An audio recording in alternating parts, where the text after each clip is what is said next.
शेर कैसे बना माँ दुर्गा का वाहन। शेर के माँ दुर्गा का वाहन बनने की कहानी तब शुरू होती है जब देवी पार्वती घोर तपस्या करके भगवान शिव को पति के रूप में पाने की कोशिश कर रही थी। सालों तक तप करने के बाद माता पार्वती को भोले भंडारी अपनी पत्नी के रूप में अपना लेते हैं। इसी बीच तपस्या की वजह से माँ पार्वती का रंग काफी काला पड़ गया था। एक दिन ऐसे ही बातचीत के दौरान भगवान शिव माँ पार्वती को काली कह देते हैं। यह बात उन्हें पसंद नहीं आती। वो नाराज होकर दोबारा तप करने के लिए चली जाती हैं। एक दिन बाद घूमते घूमते एक शेर घोर तप कर रही माँ पार्वती के पास पहुंचा। उन्हें खाने की इच्छा से वो वहाँ घूमता रहा। माँ को तप में लीन देखकर शेर भी वहीं इंतजार करता रहा। देवी का इंतजार करते करते सालों बीत गए।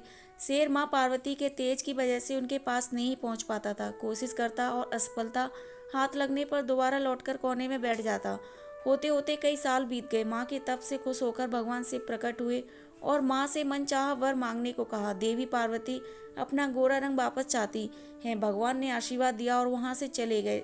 वरदान मिलते ही माँ पार्वती नहाने के लिए चली गई। नहाते ही उनके शरीर से एक और देवी का जन्म हुआ जिनका नाम कौशिकी पड़ा। उनके शरीर से काला रंग भी निकल गया था और माँ का रंग पहले की तरह ही साफ हो गया। इसी वजह से माता पार्वती का नाम माँ गौरी भी पड़ गया। नहाने के कुछ देर बाद माँ की नज़र शेर पर पड़ी।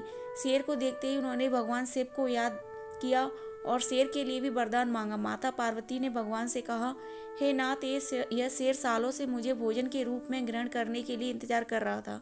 मेरे पूरे तप के दौरान यह यहीं था। जितना तप मैंने किया है उतना ही तपस्या इसने भी की है। इसी वजह से अब वरदान के रूप में इस शेर को मेरी सवारी बना दीजिए। भगवान ने प्रसन्न होकर माता की बात मान ली और शेर को उनकी सवारी बना दिया। आशीर्वाद मिलने के बाद माता शेर पर सवार हो गईं और तभी से उनका नाम माँ शेरावाली और दुर्गा पड़ गया।